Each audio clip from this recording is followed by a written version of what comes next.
కలిసి చదువుకుందాం. లూకాసు వార్త 2వ అధ్యాయం 20వ వచనం.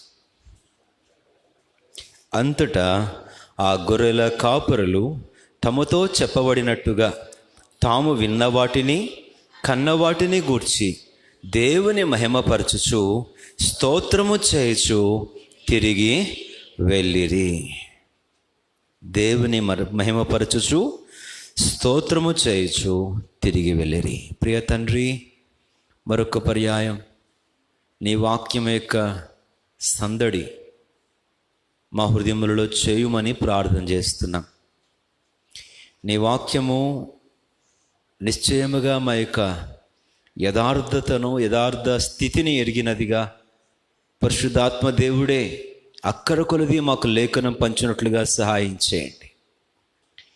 శత్రు సాతాను తీసుకొని వచ్చే మోసం, వాక్యమును పెడచెవిని పెట్టుట, వాక్యం అందించు వారిని విమర్శించుట, వాక్యమును మర్చిపోవుట, వాక్యమును గ్రహించలేకపోవుట, వాక్యమును అనుసరించేందుకొరకై స్థిర తీర్మానము చేసుకొనకపోవుట, వాక్య ప్రకారం పరీక్షించుకొనలేకపోవటం, ఇట్టి ప్రతి విధమైన బలహీనతల నుంచి తప్పించమని బ్రతిమలాడుతున్నాను. నీ వాక్యం మాలో కార్యకారి అయ్యే కొలది మా రూపములు మార్చమని కోరుతున్నాను. మా అంతరంగపు స్వభావాలు మార్చమని కోరుతున్నాను. మా ఆత్మీయ అంతస్తులు పెంపారు చేయమని బ్రతిమలాడుతున్నాను. నీ వాక్యము చేత మా నడవడికను శుద్ధి చేయమని ప్రార్థన చేస్తున్నాను. నీ వాక్యము మా జీవితంలో నింపబడినట్లుగా, అంచుల మట్టుకు నింపబడినట్లుగా కుమ్మరించుము తండ్రి. పరిశుద్ధ లేఖనమందు రాయబడిన ప్రతి దృష్టాంతరం అంత్య దినములలో మాకు బుద్ధి చెప్పుట కొరకై మీరు గ్రంథస్థము చేసిన మీ ఉద్దేశం నిశ్చయముగా మాలో మరొక పర్యాయం నెరవేర్చబడినట్లుగా అనుమతించమని, నీ వాక్యమునకు లోబడుదుము అన్న మా అంగీకారాన్ని ఆమోదించమని యేసుక్రీస్తు వారి పేరిట ప్రార్థించుచున్నాము తండ్రి. ఆమేన్.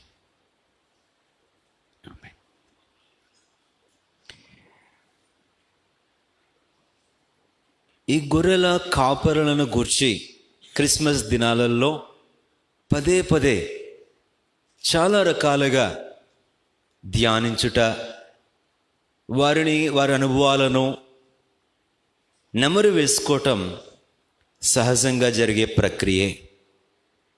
ఈ గొర్రెల కాపరుల జీవితములలో కొన్ని సంగతులు ప్రభువు యొక్క ఆత్మ సహాయం చేసే కొలది మరొక పర్యాయం మన గమనములో, మన జీవితంలో ధ్యానించేందుకు కొరకై ఈ మధ్యాహ్న కాలం, ఈ సమయాన్ని దేవుడు మనకు అనుగ్రహించుచు ఉన్నాడు. దేవుడైన ప్రభువు మనతో ఏమి సెలవీయగోరుతున్నాడో వాటిని ఈ గొర్రెల కాపరుల యొక్క జీవిత సారములో నుంచి, అనుభవ సారములో నుంచి మనల్ని మనం పరీక్షించుకొని యోగ్యముగా సిద్ధపరచుకున్నట్లుగా మనము వాక్యమునకు అంకితమవుదాం. మొదటి అనుభవం ఈ గొర్రెల కాపరుల జీవితముల నుంచి ఈ మధ్యాహ్న కాలం నేర్చుకోవాల్సిన అనుభవం ఏమిటంటే, వారి జీవితములలో కాచుకొని ఉండువారు. దయచేసి 8వ వచనం అందరం కలిసి చదువుదాం. 8వ వచనం. ఆ దేశములో పొలములో ఉండి తమ మందను కాచుకొనుచుండగా, they are very aware and watchful, they are guarding their flax.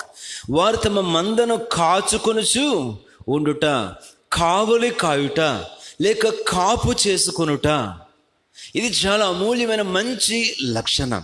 రాత్రి వేళ ఉన్నారు, పొలములో ఉన్నారు, వారు నిద్రలో లేరు, వారు తమ మందను కాచుకొనుచు ఉన్నారు. ఏ తోడేలు వస్తుందో, ఏ గుంటనక్క వస్తుందో, ఏ సింహం వస్తుందో, ఏ దొంగ వస్తాడో, వారి మందను ఎక్కడ నష్టపోతారో, వారి రాబడిని ఎక్కడ నష్టపోతారో, వారికి సంబంధించినది ఎక్కడ కోల్పోతారో అన్న వివేకముతో, మెలకువతో మేల్కొని వారు కాచుకుంటున్నారు. They are guarding their flock. ఈ కాపాడుకొనుట అనేటువంటి ఈ మంచి అభ్యాసము క్రైస్తవ జీవితంలో చాలా అమూల్యమైనటువంటి అభ్యాసం. భద్రము చేసుకొనుట, యోహాను రాసిన మొదటి పత్రిక 5వ అధ్యాయంలో ఒక చక్కని మాట అక్కడ శిష్యుడని యోహాను రాస్తూ అంటాడు. 5వ అధ్యాయం 22వ వచనంలో, దేవుని మూలముగా పుట్టినవాడెవడును దుష్టుడు వారిని ముట్టడు, ఎందుకు అనగా వాడు తన్ను తాను భద్రము చేసి కొనును. ఈ మాట అక్కడ 5వ అధ్యాయము 18వ వచనం చదవండి. యోహాను రాసిన మొదటి పత్రిక 5వ అధ్యాయము 18వ వచనం. ఎరుగుదుము ఏమి చేసుకొనును?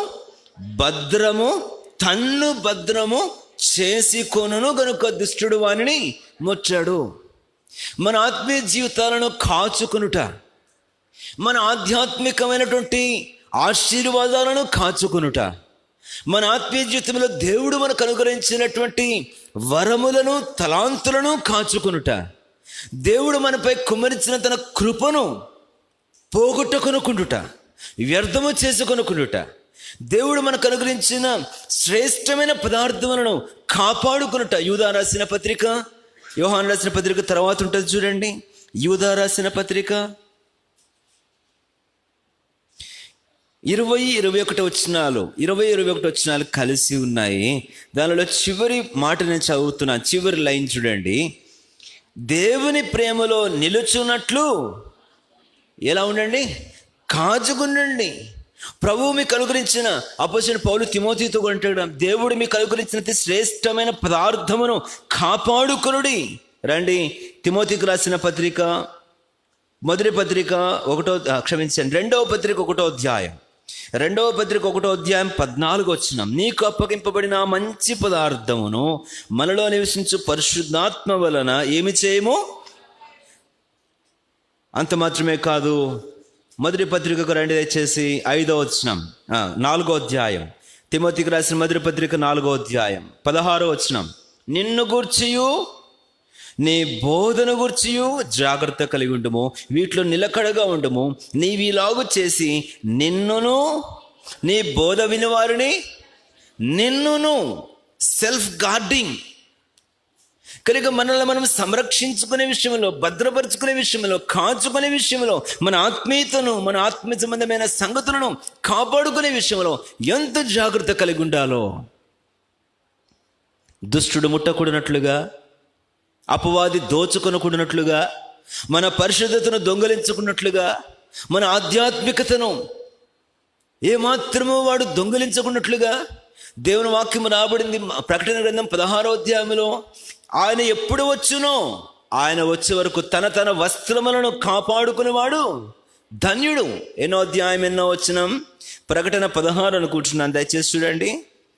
16 హెబ్రీ భాషలో హార్మెగద్దును అనే చోటు వరకు పోగు చేసిన, ఇదిగో నేను దొంగవలే తాను దిగంబరుడిగా సంచరించుచున్నందున జనుడు తన దిశములను చూతురేమో అని మెలకువగా ఉండి తన వస్త్రము కాపాడుకునేవాడు ధన్యుడు.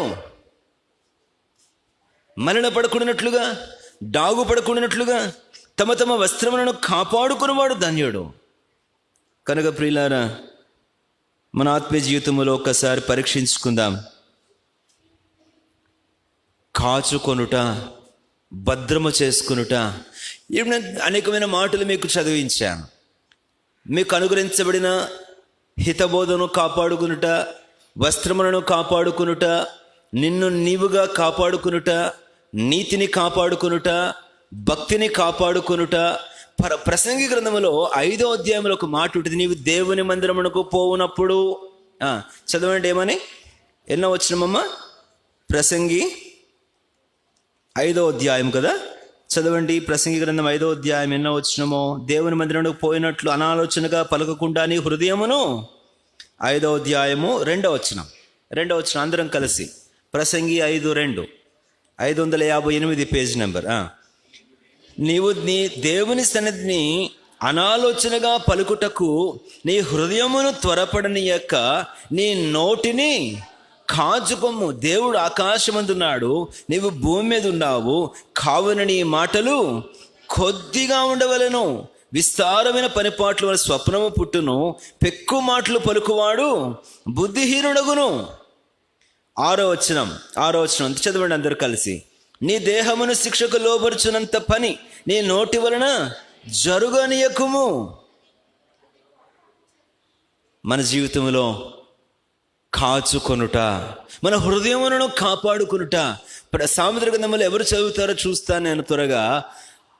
నీ హృదయములో నుండి జీవదారులు బయలుదేరుల గనక అన్నిటికంటే ముఖ్యముగా నీ హృదయమును కాపాడుకొనుము. ఎవరు చదవాలి చెప్పాలి నాకు త్వరగా. 4వ అధ్యాయము 23వ వచనం. బయలుదేరును కాబట్టి అన్నిటికంటే ముఖ్యముగా నీ హృదయమును భద్రముగా కనుక ఎంతవరకు మనం కాపాడుకుంటున్నాం? మనల్ని మనము భద్రపరుచుకుంటున్నామా? దుష్టుడు మనల్ని ముట్టకున్నట్లుగా, మన సంతోషం దొంగిలించకుండా, మన ఆత్మీయత దొంగిలించకుండా, మన నీతిని దొంగిలించకుండా, మన సాక్ష్యమును దొంగిలించకుండా, మన ప్రత్యేకతను దొంగిలించకుండా, మన తలాంతులను దొంగిలించకుండా, మన యొక్క ఆధ్యాత్మికమైన దేవుడు అనుగ్రహించినటువంటి స్థానాన్ని దొంగిలించకుండా మన వస్త్రములను కాపాడుకుంటున్నామా? పవిత్రత కొరకోయ్. మన హృదయములను కాపాడుకుంటున్నామా? అనాలోచనగా పలుకుకున్నట్లు. కీర్తనలు 34వ కీర్తన అనుకుంటే చూడండి. 34వ కీర్తన స్టార్టింగ్లో అట్లానే ఉంటుంది. 34వ కీర్తన చూడండి. అక్కడ 34వ కీర్తన 13వ వచనం రైట్ చదమ్మా. చెడ్డ మాటలు పలకకుండా నీ నాలుకను, కపటమైన మాటలు పలకకుండా నీ పెదవులను కాచుకొనుము.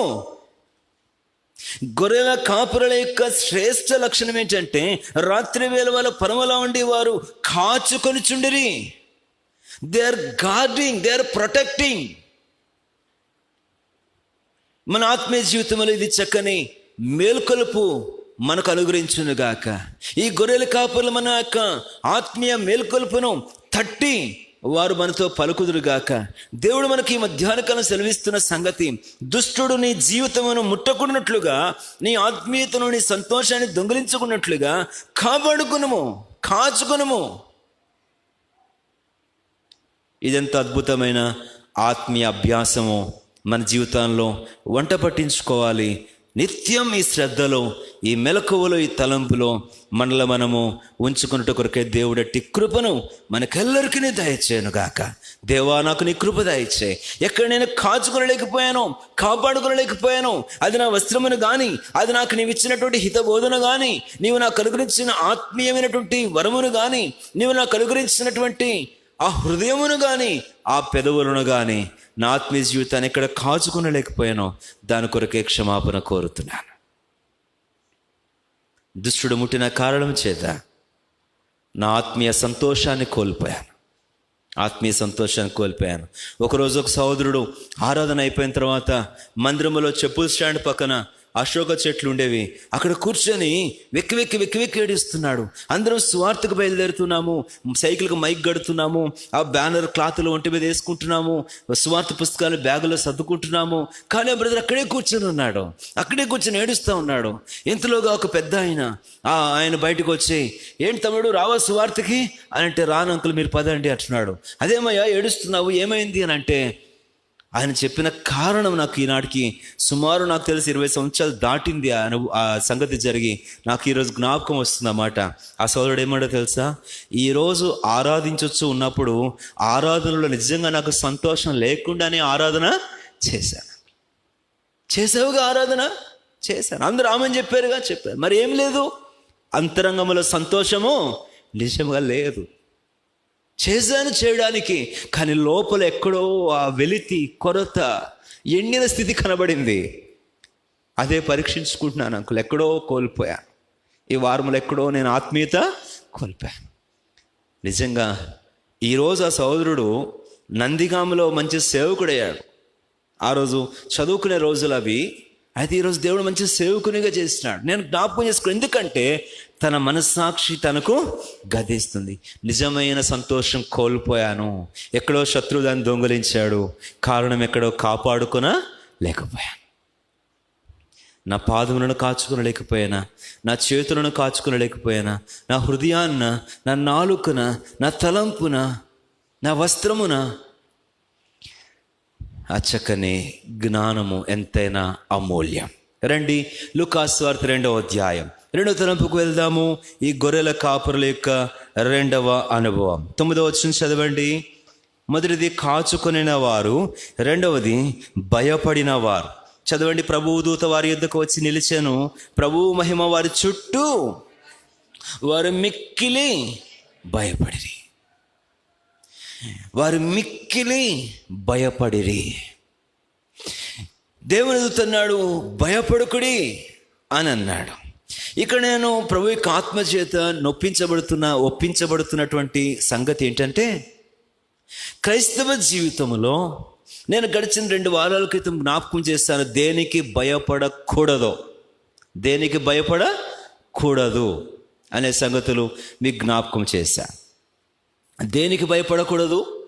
దేహమును మాత్రమే చంపు మనుషునికి భయపడకూడదు. వారి పెట్టు నిందలకు, వదంతులకు భయపడకూడదు. వారి దూషణ మాటలకు భయపడదు. 2వది ఇర్మియా 10:2, జనముల ఆచారములకు, ఆకాశముందు కలుగు చిహ్నములకు భయపడకూడదు. 3వది క్రీస్తు నిమిత్తమై కలుగు శ్రమలకు, హింసలకు భయపడకూడదు. ఇలాగన దేవుని వాక్యంలో దేనికి భయపడకూడదో మనం చూసాం. అయితే క్రైస్తవ జీవితంలో భయపడవలసినవి, అట్టి జాగ్రత్తతో, గంభీరతతో, వణుకుతో ఉండవలసినవి కలవు దేవుని వాక్యములో. రండి యెషయా గ్రంథం 60. ఎవడు నా మాట విని వణుకుచుండునో వానినే నేను లక్ష్య పెట్టుచున్నాను.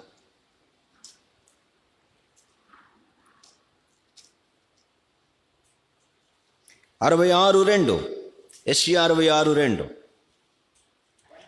అవన్నీ నా హస్తకృత్యములు, అవి నా వలన కలిగినవిని యెహోవా సెలవిచ్చుచున్నాడు. ఎవడు దీనుడై నలిగిన హృదయము గలవాడై నా మాట విని వణుకుచుండునో వానినే నేను. దేవుని వాక్యము విని మాత్రమే కాదు, విని వణకుచుండునో. ఈ వణకు అధునాతన ఈ క్రైస్తవ లోకములో, క్రైస్తవ జీవితంలో ఈ వణకు కోల్పోయిన కారణం చేత ఎంత విచ్చలవిడితనం, ఎంత భయము లేని జీవితం, దేవుని వాక్యమునకు వణకు లేని జీవితం. యథాప్రకారంగా విన్నదే కదా, చదివిందే కదా, బోధించిందే కదా, ఎప్పుడు చెప్పేదే కదా అన్నట్లుగా దేవుని వాక్యమునకు వణకుచుండు. ఆ గంభీరమైన భయం కోల్పోయిన కారణం చేత వాక్యం అలాగే చెప్తాది, నేను అలాగనే జరిగిస్తానన్నట్లు. దేనికి భయపడవలను? దేవుని వాక్యమునకు భయపడవలను. దేవుని వాక్యమునకు భయపడవలను. కీర్తనకారుడు అంటాడు కీర్తనలో, నీ సన్నిధికి నేను భయపడుచున్నాను అని అంటాడు. దేవుని సన్నిధికి భయపడుచున్న సంగతి. అందుకంటే ముందు 4వ కీర్తనలో ఇంకొక మాట చూడండి. కీర్తన 4, ఈ తలంపు కూడా అక్కడి నుంచి చూద్దాం. కీర్తన 4 కీర్తన 4 వచనం. భయము నొంది పాపము చేయకుడి, మీరు పడకల మీద ఉండగా ధ్యానము చేసుకొని ఊరకుండుడి. మీరు భయము నుండి పాపము చేయకుడి, యెహోవా తన భక్తులను తన కొరకు ఏర్పరచుకున్నాడని తెలుసుకొనుడి. ఫియర్ ఆఫ్ గాడ్, దైవ భయం ఎక్కడ ఉంటుందో, దేవుని భయం ఉన్న చోట దేవునికి భయపడువారు. ఇలా క్లుప్తంగా నేను తలంపుని నేను ముందుకు సాగిపోతాను. దేవునికి భయపడువారు దేవుని సన్నిధికి భయపడతారు, దేవుని వాక్యమునకు భయపడతారు, దేవుని పరిశుద్ధ ఆత్మదేవునికి భయపడతారు, దేవుని ప్రజలకు భయపడతారు, దేవుని మందిరమునకు భయపడతారు, దేవుని కార్యముల విషయంలో భయపడతారు, దేవుని యొక్క సంపూర్ణమైన అధికారములకు భయపడతారు, దైవజనులకు భయపడతారు, దేవుని అద్భుతమైనటువంటి సన్నిధి రాక బూరకు భయపడతారు. ఈ వణుకు వారిలో కనబడుతుంది. ఆ విచ్చలవిడితనము, ఆ సాహసపు దుస్సాహసపు ప్రక్రియలు ఏమాత్రం వారిలో ఉండవు. అట్టి గంభీరమైన భయము దేవునికి ఎంతో ఆశీర్వదించేందుకొరకైన అర్హతను చూపిస్తుంది. మనోహ దంపతులు, దూత వచ్చాడు, ముందు భార్యతో చెప్పాడు, ఆ తర్వాత ఆమె అడిగింది, అయ్యా ఇంకొకసారి పంపు, నా భర్త కూడా వినాలంది. తన భర్త కూడా మళ్ళీ పొలంలో ఉన్నప్పుడు మళ్ళీ దేవుని దూత కనబడి వెళ్ళిన తర్వాత మనోహ దంపతులు అన్నారు, మనము దేవుని చూచితిమే, దేవుడు మనతో మాట్లాడెను, మనం ఏమగుదుమో అని వారు మిక్కిలి భయపడిరి. వారు వినని దాన్ని బట్టి, వారికి చెప్పబడినటువంటి భవిష్యత్తు వాగ్దానమును బట్టి వారు ఏమాత్రము సంతోషంతో వెళ్ళిపోయిన వారు కాదు. మనము దేవుని చూసాం, దేవుని దూతను చూసాం, ఏమగుదమో ఆ భయం, ఆ వణుకు చూడండి. అబ్రహాము దేవుడు మాట్లాడుతుండగా అబ్రహాము దేవుడి ముందుకు వెళ్ళినప్పుడు అంటాడు, దుమ్మును ధూళినైన నేను మాట్లాడి తెగించుచున్నాను. ఎంతటి వణుకు, భయం గమనించండి. మోషే గురించి నాబడుతూ వస్తుంది కదా నిర్గమకాండములో, ఆ పర్వతము దగ్గర ఆ సందర్భాన్ని గురించి మళ్ళీ స్టెఫను కూడా మాట్లాడుతూ, మోషే ఆ పర్వతమును సమీపింప వెరచెను. మన ఆత్మీయ జీవితాలలో ఈ దైవికమైన భయం చాలాసార్లు కోల్పోతూ ఉన్న కారణం చేత అనేకమైన ఆత్మీయ నష్టాలు పొందుతూ వస్తాం. అంత యాంత్రికం, అంత అలవాటు, అంత వాడుకైపోయింది అన్నట్లుగా దేవునికైనాను, దేవుని వాక్యమునకైనాను, దేవుని సన్నిధికైనాను, దేవుని ప్రజలకైనాను, దేవుని దాసులకైనాను, దేవుని బల్ల విషయములైనను, దేవుని కార్యముల విషయములైనను,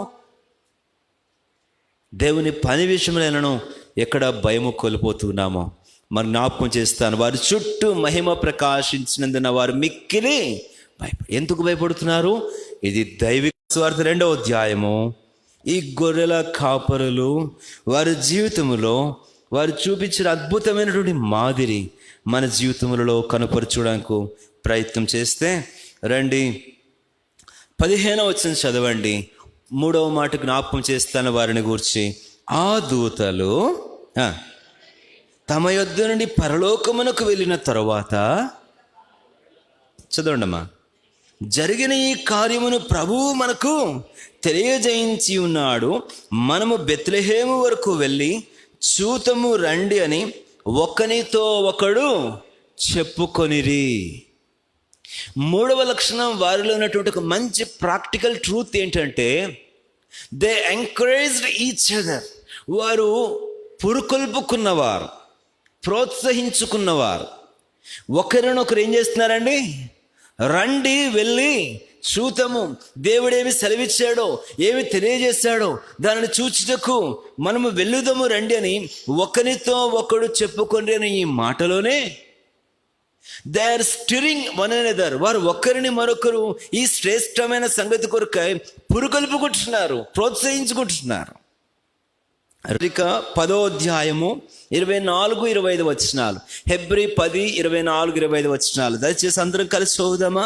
హెబ్రీ 10:24-25 వచనాలు. కొందరు మానుకొనుచున్నట్టుగా సమాజముగా కూడుట మానక ఒకరినొకడు హెచ్చరించుచు ఆ దినము సమీపించుట మీరు చూచిన కొలది మరి ఎక్కువగా అలాగు చేయుచు ప్రేమ చూపుటకును సత్కార్యములు చేయుటకును ఒకరినొకడు పురికొల్పవలనని ఆలోచింతము. దేనికి పురికొల్పాలి? ప్రేమ చూపుటకును సత్కార్యములు చేయుటకును ఒకరినొకరు పురికొల్పాలి. ఒకరిని మరొకరు పురికొల్పుకునేటువంటి సందర్భాలు, కారణాలు చాలా ఉంటాయి. తిరగబడేందుకు పురికొల్పుకుందాం, ఏమండి, ప్రశ్నించేందుకు పురికొల్పుకుందాం, ఎదురు తిరిగేందుకు పురికొల్పుకుందాం, లేకపోతే మనకంటూ మనము ఒక స్వయం కలిగి ఉండేందుకు. హెబ్రీయులకు రాసిన ఆదికాండం 11వ అధ్యాయంలో వారు ఒకరినొకరు మంచి ర్యాపో ఉంది వారి మధ్య. ఏమి కట్టడానికి ఉందండి? ఎంత మంచి ర్యాపో వారి మధ్య చూడండి. మనమందరము కలిసి ఒక గోపురము, ఎంత గోపురం అంట? ఆకాశమునంటున్నంత గోపురం. ఒక పెద్ద టాస్క్ కొరకు ఒక మంచి యూనిటీ, అంతే కదా? ఒక పెద్ద టాస్క్ కొరకు. అయితే దేవుడు లేని ఐక్యత. అదే అనుభవంలో మనం చూస్తే వారు కట్టుటకు పూనుకొందమని ఆదికాండం 11వ అధ్యాయం అంటే దేవుడు దాన్ని ఏం చేశాడు? చెల్లాచెదరు చేశాడు. కానీ నెహెమ్యా గ్రంథం 2వ అధ్యాయంలోనే గుర్తు చేస్తాను మీకు మరొకసారి. నెహెమ్యా గ్రంథం 2వ అధ్యాయంలో నెహెమ్యా పురుగొల్పుతున్నాడు. ఏమని? యెరూషలేము ప్రాకారములు కూలిపోయాయి, గుమ్మములు కాలిపోయాయి, కట్టుటకు పూనుకొందము రండి. ఎంత మంచి ప్రోత్సాహం! ఏమండి, నాకు భారం ఉందండి, నేను ఉపవాసం ఉన్నానండి, నేను కన్నీళ్లు గార్చానండి, నా ప్రార్థన ఎంత శక్తివంతమైందంటే రాజు మనసు కూడా దేవుడు కదిలించేసి అడవులు కాయు వారికి తాకీదులు ఇచ్చి వెళ్ళు కట్టుకో అని చెప్పి నాకు పర్మిషన్ రాజు ఇచ్చేంత చేశాడండి. కాబట్టి నేను వచ్చాను, కాబట్టి whole and cell top to bottom నేను కట్టేస్తాను అని నెహెమ్యా అంటున్నాడా? సహకారులను రండి కట్టుదము అని వారిని అంటూ ఉంటే వారు ఆ నెహెమ్యాతో కలిసి ఎలాగున ఆ సత్కార్యము, ఆ చక్కని వాటికి రాలింది, ఈ మంచి కార్యము చేయుటకు మనము పూనుకొందము రండి. మంచి కార్యము.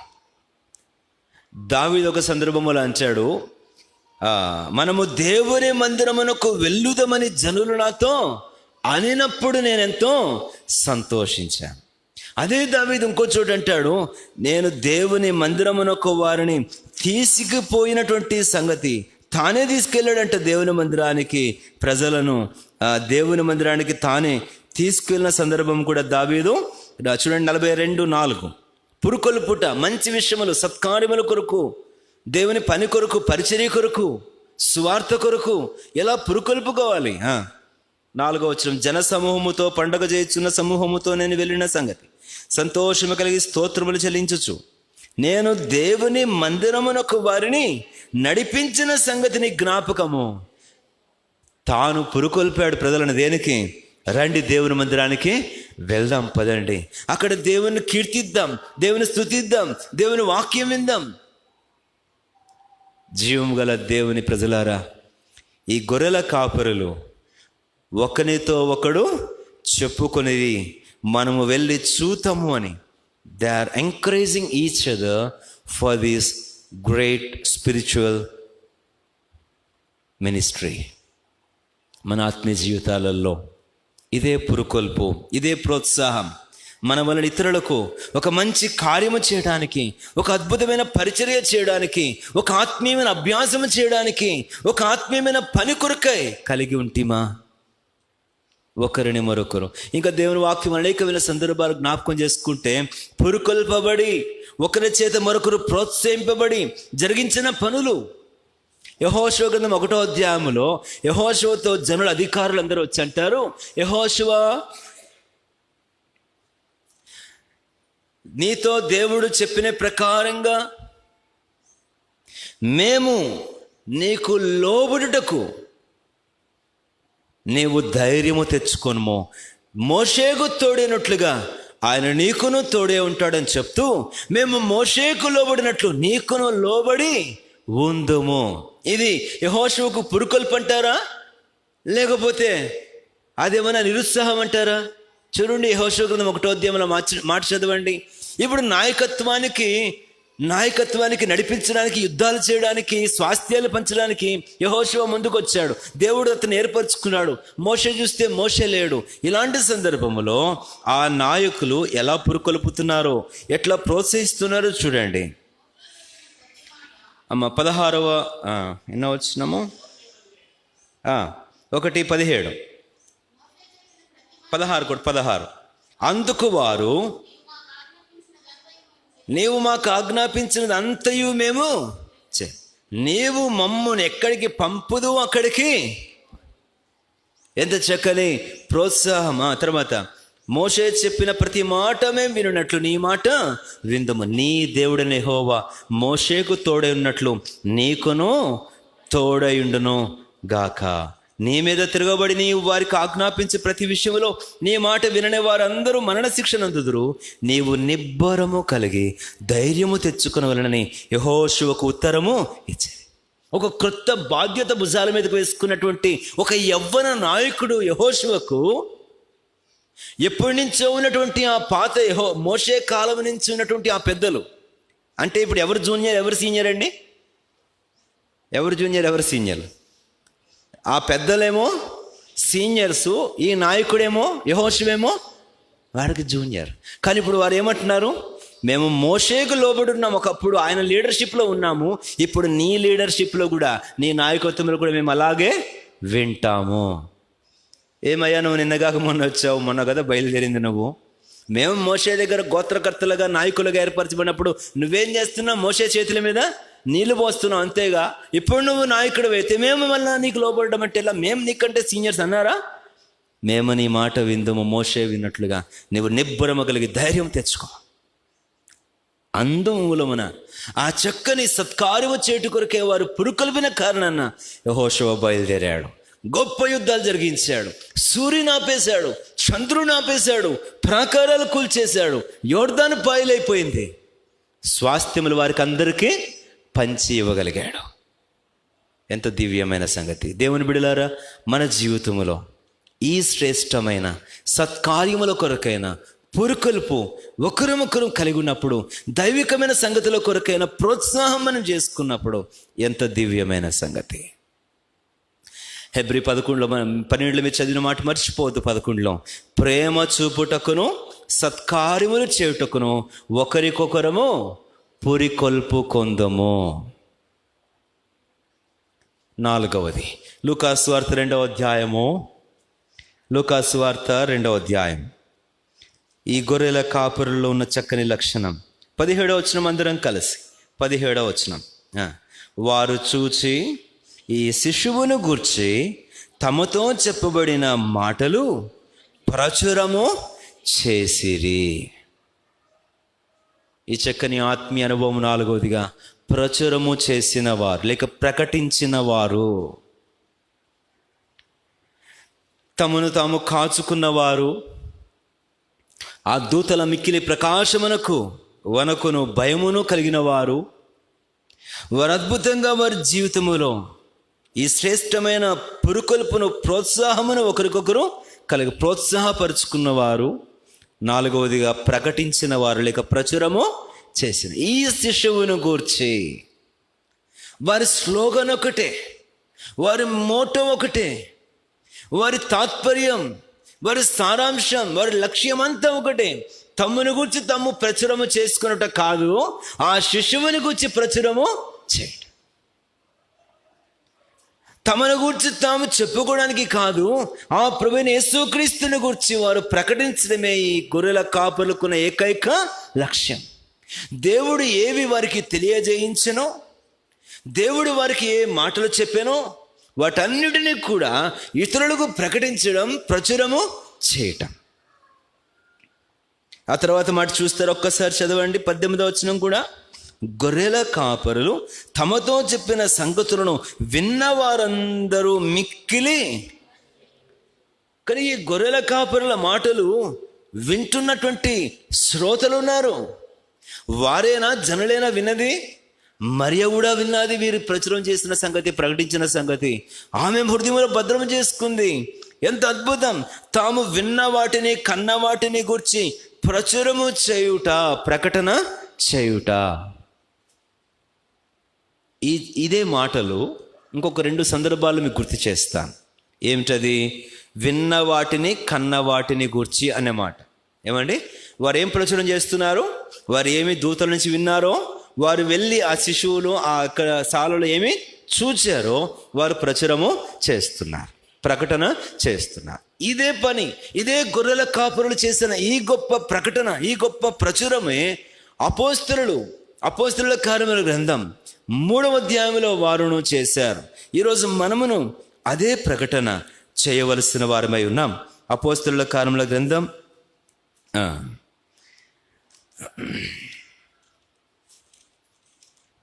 అపోస్తలుల కార్యముల గ్రంథం అద్భుతముగా వారు ఈ శ్రేష్టమైనటువంటి ప్రభువైన యేసుక్రీస్తు వారిని కూర్చిన ప్రచురణ చేస్తూ ఉంటే 4వ అధ్యాయం 19వ వచనం అందరం కలిసి 19వ వచనం అందరం కలిసి చదువుదామా? చదవండి గట్టిగా. అందుకు పేతురును యోహానును వారిని చూచి దేవుని మాట వినుట కంటే మీ మాట వినుట దేవుని దృష్టికి న్యాయమా? మీరే చెప్పుడి. మేము కన్న వాటిని విన్న వాటిని చెప్పక ఉండలేమని వారికి ఉత్తరము ఇచ్చిరి. మన జీవితంలో ప్రభువైన యేసుక్రీస్తు వారిని గూర్చి మనం ఏమైతే ప్రభు ఆత్మ మనకు ఆయనను గురించి ఏమి ప్రత్యక్షపరిచిందో దానిని మనము ఆ ప్రభువైన యేసుక్రీస్తు వారిలో ఏమి చూచామో అనుభవించుచున్నామో వాటిని ఈ లోకమునకు ప్రచురము చేయుట, ప్రకటించుట ఒక్కటే మన క్రైస్తవ జీవితముల ప్రథమ లక్ష్యం. We are here to proclaim the gospel. We are living to proclaim about Lord Jesus Christ. మనము క్రీస్తుని గురించి ప్రచురము చేయుట, ప్రకటించుట మాత్రమే మన క్రైస్తవ జీవిత ప్రథమమైన ప్రాథమికమైన కర్తవ్యం. మిగతా పరిచర్లన్నీ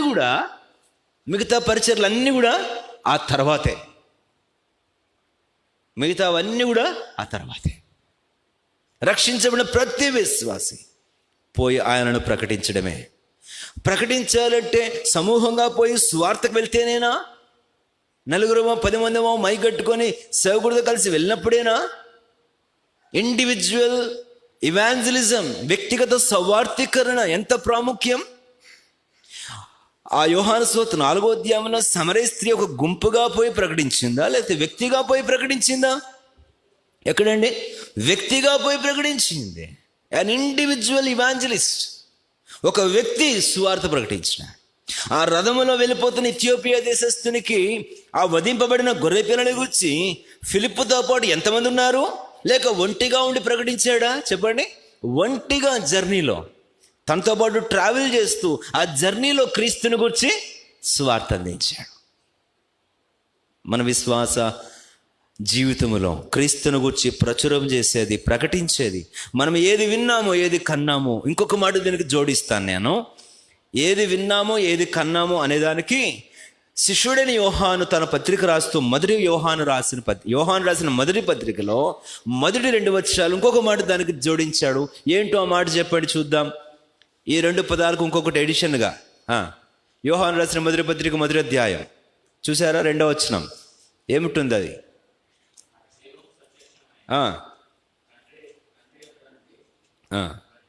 మొదటి వచనం, జీవవాక్యమును గూర్చినది ఆది నుండి ఏది ఉండెనో. చూడండి, ఇప్పుడు మేమేది వింటిమో, మేమేది కనులారేది చూచితిమో. మూడవది ఏంటి? ఏది నిదానించి, అంటే మేము పరికించి ప్రాక్టికల్గా ఏది అనుభవిస్తున్నామో. ఆ తర్వాత మా చేతులు దేనిని తాకి అది మీకు తెలియ. ఈరోజు క్రైస్తవులముగా లోకమునకు మనం తెలియజేసేది ఏది విన్నామో, ఏది చూచామో, ఏది అనుభవించామో, ఏది మనము అనుభవములో దేవుని యొద్ద నుండి గ్రహించామో, ఏది నిదానించి చూచుట అంటే అర్థం ఏంటంటే విపులంగా సూక్ష్మముగా దానిని విశ్లేషణాత్మకంగా చూడడం. అవునా అండి? ఏదో ఓవర్లుక్ కాదు, కీన్ అబ్జర్వేషన్, రీసెర్చ్ అనాలి దాన్ని. లోతుగా దానిని ధ్యానించి తెలుసుకున్న సంగతి, దానిని తెలియజేయుట. ఏది మా చేతులు తాకి చూచాను అంటే ఏదో కేవలము మాకు తెలియనిది, మేము తాకనిది, ఎవరో చెప్పిన అభూత కల్పన కాదు. ఏది ఉన్నదో దానిని చేతులతో తాకడం అంటే అర్థం ఏంటండి? దాని అర్థం ఏంటి? ఇక్కడ ఈ మైక్ లేదనుకోండి, నేను మైక్ ముట్టుకున్నాను అంటే అర్థం ఉంటుందా?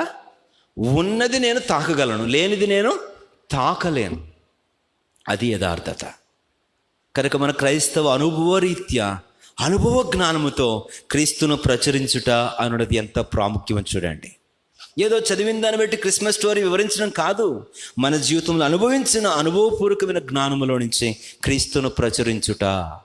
చివరి మాటకు వస్తాను. లూకాసు వార్త 2వ అధ్యాయం పరీక్షించుకొని బలలోకి వెళ్దాం.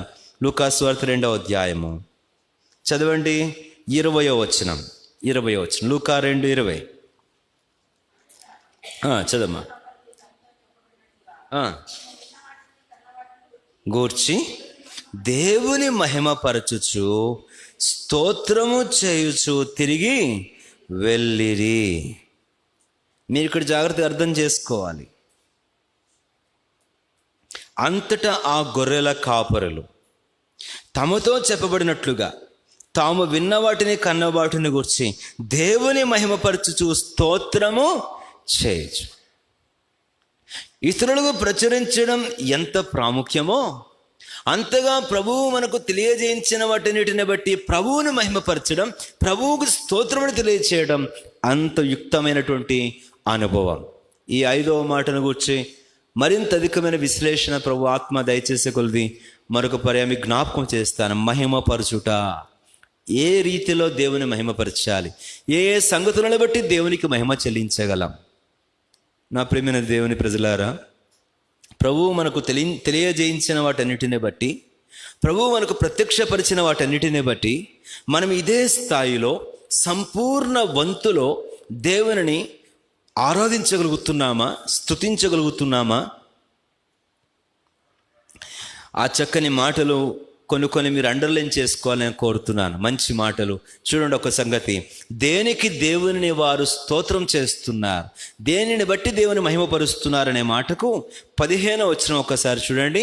15వ వచనం, ఆ దూతలు తమ యొద్ద నుండి ప్రలోకమునకు వెళ్ళిన తరువాత ఆ గొర్రెల కాపరులు జరిగిన ఈ కార్యమును ప్రభువు మనకు తెలియజేయించి ఉన్నాడు. ఆ చక్కని మాట, ప్రభువు మనకు తెలియజేయించి ఉన్నాడు. నా భారం ఏంటనంటే, ఉదాహరణకు ఈరోజు ఉదయకాలం దేవుని వాక్యం చదువుతూ ఉన్నాను. మౌన ధ్యానం వ్యక్తిగత భాగం చదువుతూ ఉండగా దేవుడు తన ఆత్మచేత ఒక మాటను నాకు తెలియజేయించాడు. తన ఆత్మచేత ఒక సంగతిని నాకు బోధపరిచాడు, నాకు గ్రహింపు కలగజేశాడు. దేవుడు నాకు ఒక సత్యాన్ని విశదీకరించాడు. దేవుడు ఒక మర్మమును నాకు విప్పి చెప్పాడు. దేవుడు ఒక సూచనను నాకు చేశాడు. దేవుడు ఒక హెచ్చరికను నాకు తెలియజేశాడు. దేవుడు ఒక దిశానిర్దేశం నాకు తెలియజేశాడు. దేవుడు ఒక చక్కని మాట, వాగ్దానాన్ని నాకు తెలియజేశాడు. దానిని బట్టి దేవునికి నేనేం చెల్లించాలి? మహిమ చెల్లించాలి, స్తోత్రము చేయాలి. మనకు ఒకవేళ దేవుని వాక్యము నుండి, దేవుని ఆత్మచేత మనకి ఏ సంగతులు నూతనమైనవి అనుదినము మనము గ్రహింపు కలిగి ఉండకపోతే మనము దేవుని మహిమపరిచే, స్తుతించేటువంటి కారణాలే ఉండవు. నా తలంపు ఏమంటే, అనుదినము ఆశ్చర్యకరమైన సంగతులు దేవుని వాక్యములో నుండి దేవుని ఆత్మ నీకు తెలియజేస్తూ ఉన్నాడా? ప్రతి దినం దేవుని వాక్యములో నుండి లోతైన, గంభీరమైన, నూతనమైన, మర్మయుక్తమైనటువంటి దైవికమైన సంగతులను గురించిన ప్రత్యక్షత పొందుతున్నామా? Are you having a new revolution day to day? అనుదినము దైవికమైన నూతన ప్రత్యక్షత దేవుని వాక్యం నుంచి ఉందా? ఒక నూతనమైన సంగతిని ఎంతటి నీవు దేవుని వాక్యం చదువుతుండగా గ్రహించగలిగేమా? చెప్పగలమా? నేను పలానా రోజు పలానా అధ్యాయం చదువుతుంటే ఇదిగో పలానా సంగతి దేవుని ఆత్మ నాకు తెలియజేయించాడు. ఐ కేమ్ టు నో, నేను ఈ సంగతిని అర్థం చేసుకున్నాను, ఇదిగో ఈ మర్మమును అర్థం చేసుకున్నాను, ఈ తలంపు నా జీవితంలో కార్యం చేసిందని వ్యక్తిగత ధ్యానములో దేవుని ఆత్మ నీకు తెలియజేసిన సంగతులను బట్టి నీవు దేవుని స్తుతించగలుగుతున్నామా? ఆదివారం ప్రసంగాలు మాత్రమే కాదు, ఎక్కడో ఎవరో ఏదో వర్తమానం ఇస్తే వినని దానిలో మాత్రమే కాదు, నీ అంతట నీకు, ఓ విశ్వాసి జాగ్రత్తగా విని మాట, నీ అంతట నీకు దేవుని వాక్యం మోకాల మీద చదువుతుండగా ఆశ్చర్యకరమైన సంగతులు చూసినట్లుగా దేవుడు నీ కన్నులు తెరవజేశాడా? నీ చెవులు తెరవజేశాడా? నూతనమైన సంగతులు దేవుని వాక్యములో దేవుని ఆత్మనికి తెలియజేయించుచున్న అనుభవం నీకుందా? ఎవరో ఏదో చెప్తే, బోధిస్తే తెలియజేసేది కాదు. నీ అంతట నీకు దేవుని ఆత్మ నీ వ్యక్తిగత ధ్యానములో దేవుని వాక్యములో సంగతులు లోతైనవిగా ప్రత్యక్షపరుస్తే అనుభవం ఉందా? అలాగైతే వాటిని బట్టి దేవునికి మహిమ, స్తోత్రం చెల్లించే అనుభవములు మనం ఉంటాం. ఎప్పుడో మందిరానికి వెళ్ళినప్పుడు ఒక ప్రసంగం వింటే, ఎవరైనా బోధిస్తే, ఏ టీవీలోనో లేకపోతే ఇంకో దగ్గర ఏదో వింటే వచ్చేదే, వాళ్ళు చెప్తే మనకు తెలిసేదే. అంతేగాని వ్యక్తిగతంగా కూర్చుని దేవుని వాక్యం చదివి దాంట్లో ఉన్న సంగతులను గ్రహించగలిగేటువంటివి, లోతైన సంగతులు దేవుడు మనకు బయలుపరచుచు ఉండగా తెలుసుకునేగలిగే అనుభవాలు లేకపోతే ఎప్పటికీ మనం కేవలము విన్న వాటిని కన్న వాటినే కానీ నిదానించి చూసేవారము, తాకి చూసేవారము కాలేం. విన్న వాటిని కన్న వాటిని బట్టే కానీ నిదానించి చూసేవారము, తాకి చూసే దాన్ని బట్టి తెలియజేసేవారము కాలేం. Personal experience of divine revolution, దైవికమైన ప్రత్యక్షతలను కూర్చున్న వ్యక్తిగత అనుభవం ఉందా? నేను మళ్ళా సాగదీసి నొక్కి మాట అడుగుతున్నాను, జాగ్రత్తగా వినండి ఈ మాట. మోకాల మీద ప్రతి ఉదయం ప్రతి రాత్రి కూర్చొని ఒక అధ్యాయం చదువుతూ ఉండగా ఆ అధ్యాయంలోనున్న సంగతులు దేవుడు నీకు బయలుపరుస్తున్న అనుభవం నీకుందా? ఎన్ని సంవత్సరాల క్రైస్తవ జీవితం, ఎన్ని సంవత్సరాలైంది బాప్తిజం తీసుకొని, ఎన్ని సంవత్సరాలైంది దేవుని మందిరానికి నడుస్తూ, నీ అంతటా నీకుగా దేవుని వాక్యం చదువుకుంటూ, ఇదిగో ఈ సంగతి, ఇది ఆత్మీయమైన అర్థం, ఇదిగో ఇది దేవుడు నాకు తెలియజేస్తున్న మర్మం, ఇదిగో దేవుడు నాతో మాట్లాడుతున్న మాట, దేవుడు నాకు ఇస్తున్న సూచన, ఇదిగో దేవుడు నాకు ఇస్తున్న బోధ, దేవుడు నాకు చేస్తున్న హెచ్చరిక, దేవుడు నాకు ఇస్తున్న గద్దింపు. ఈ వ్యక్తిగత అనుభవం అనుకుంటే అట్టి గ్రహింపుకై, అట్టి బయలుపరుపుకై, అట్టి ప్రత్యక్షతలకై దేవుని స్తోత్రం చెల్లిస్తామయ్యా. దేవా నీకు స్తోత్రమయ్యా, నీకు మహిమ కలుగునుగాక. ఇదిగో నాకు నువ్వు తెలియజేయించి నీ మాటకై నీకు స్తోత్రాలు, నీ ఆత్మచేత నాకు బోధించిన ఈ సత్యముకై నీకు స్తోత్రాలు, ఇదిగో నాకు నీవు ఇచ్చిన ఈ ఆత్మీయమైన గద్దింపుకై నీకు స్తోత్రాలు, ఇదిగో ఈ ఆత్మీయమైన సూచనకై నీకు స్తోత్రాలు, ఈ ఆత్మీయమైన నడిపింపుకై నీకు స్తోత్రాలు. వ్యక్తిగత దేవుని వాక్య గ్రహింపు. మోకరించండి, ప్రభు దగ్గర పరీక్షించుకుందాం, ప్రభుకు అప్పగించుకుందాం. దేవుడు మనతో మాట్లాడుతూ ఉండగా సునాయాసంగాను యాంత్రికంగా తీసుకోవద్దు. ప్రభు గద్దిస్తాడు. ఆయన మనుష్య మాత్రుడు కాడు.